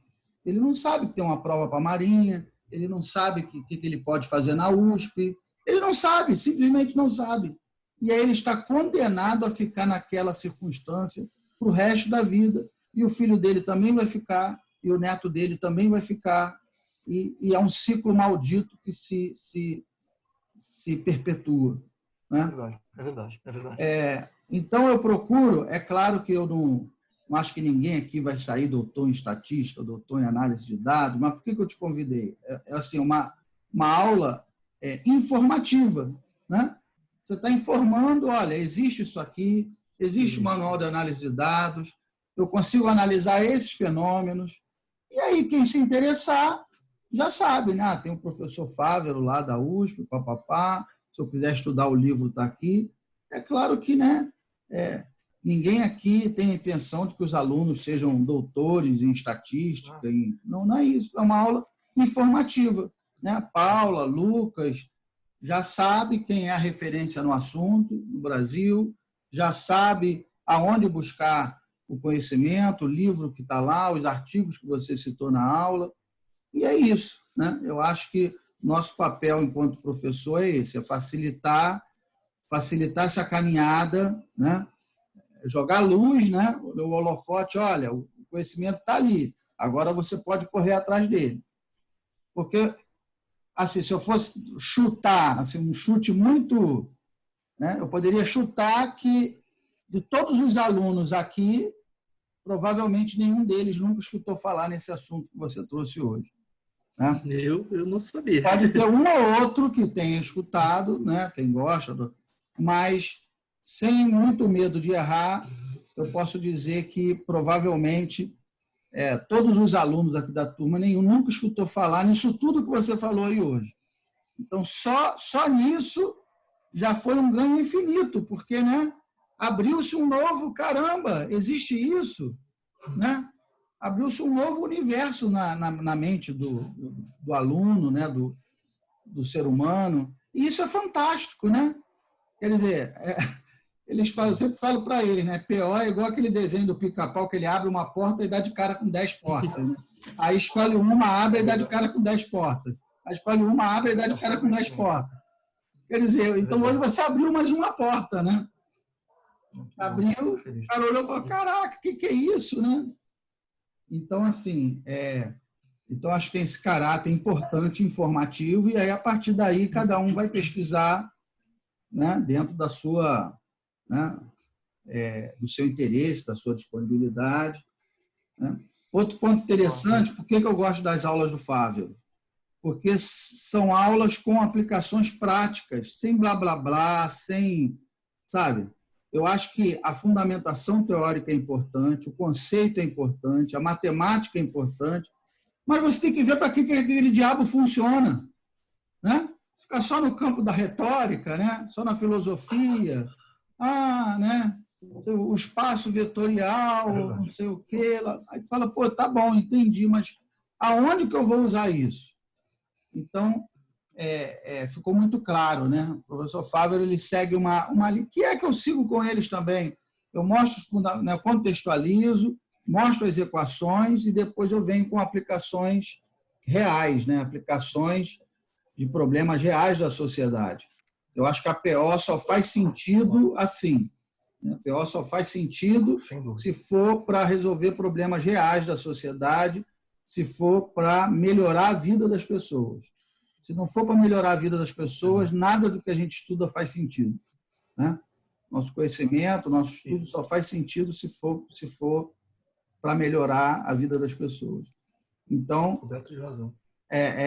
foi exatamente isso. Então, no final, ele trouxe as aplicações, mostrou, então ficou muito claro, né? É uma ferramenta poderosíssima, né? Essa modelagem multinível é uma ferramenta poderosíssima, mais uma, né, dentro da PO, mais uma de tantas ferramentas, né? Mais uma, e com um potencial brutal de aplicação, brutal, você bem colocou, e potencial brutal de publicação também, porque sim, em diversas áreas a receptividade tem sido muito grande para a submissão de papers. Acreditem, façam uma experiência, desenvolvam um trabalho que permita a inclusão desses efeitos contextuais. Eu posso passar os códigos estão todos no livro, mas também posso passar, o canal está aberto, vocês têm meu e-mail também, e façam umas brincadeiras, algumas experiências, vocês vão se deliciar com essas aplicações, com esses achados, e transformem em trabalhos também com potencial, como o professor Marcos colocou muito bem. A gente tem essa pegada, transformar, não a elucubração pela elucubração, o Marcos colocou, né? Não ficar lá, espaço vetorial, mas para quê? Não, o nosso viés, né, Marcos, é transformar em produto, aplicação, que transforme a vida do indivíduo, que transforme tanto do ponto de vista de conhecimento, do ponto de vista acadêmico, do ponto de vista financeiro, etc. Transforme em produto. Façam essa experiência e vão ver que trabalhos interessantes vão surgir também com o fruto dessa técnica. Sim, claro. Então, o professor Fávero, ele trouxe nessa manhã um conteúdo de altíssimo nível, que com certeza, se não fosse ele nos facilitar, né, facilitar a nossa vida explicando esse conteúdo, provavelmente nós não teríamos acesso de outra maneira.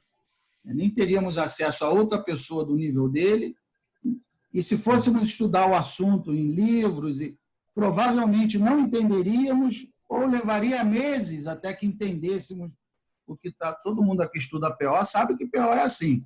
Você pega lá um paper, pega um assunto que é novo, você leva meses ruminando ali para poder dominar completamente aquela modelagem. E é o que ia acontecer. Qualquer um aqui que fosse estudar modelagem multinível certamente levaria aí meses até aprender esse conteúdo, até entender para que ele serve. Aí o professor Fávero trouxe de uma maneira muito, muito suave, muito intuitiva, né?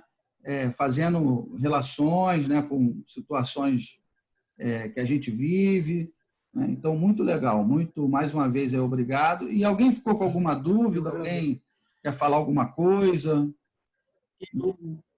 Eu queria, antes de mais nada, agradecer ao tempo do professor Luiz Fávero. Agradecer mesmo. Eu, particularmente, essa frase não é minha, mas eu acho que a melhor coisa que a gente pode oferecer para as pessoas é o nosso tempo.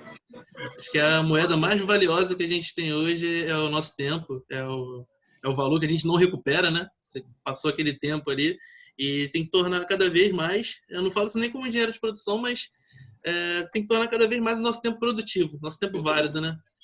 E acho que não tem nenhuma forma melhor de fazer isso que transformando, né? Transformando as pessoas, transformando o conhecimento das pessoas. E com certeza isso aí abre uma porta que futuramente a gente acaba retribuindo, né? Abrindo outras portas para outras pessoas. E se a gente conseguir manter esse círculo funcionando, acho que o objetivo já foi alcançado. E também quero falar da parte técnica, né? Eu particularmente me esforço muito para ter uma visão holística assim sobre as situações de problema, as situações que eu me deparo no dia a dia, nos temas. E realmente eu tô até um pouco chocado e dormente com aquelas porcentagens que o professor mostrou, e que a gente tem uma ferramenta que resolve, é uma bazuca para resolver os problemas, e os caras estão atacando com um estilingue, né? Então você tem 1% aí da engenharia aeronáutica espacial, assim, não tá sendo feito da maneira correta, mas é o que vocês comentaram, né? O FANCE. Eu vejo todo mundo fazer regressão linear de tudo. E aquela regressão básica não responde assim com a eficácia que você espera, né? Você fala assim, cara, o cara criou um modelo preditivo e está sendo divulgado em céu e terra, então você espera que ele acerte tudo, né? Ou pelo menos se aproxime. Aí quando você vê aquele cruzamento da linha azul ali no meio, você fala assim, cara, você acertou uma vez em fevereiro, o ano tem 12 meses. Não é que a regressão linear tem um problema em si. A regressão linear é útil, é válida, é verdadeira e tal. Mas é como o Fávero falou, né? O problema é a curacidade, né? Será que com uma simples regressão eu vou conseguir resolver aquele meu problema? Será? Não sei.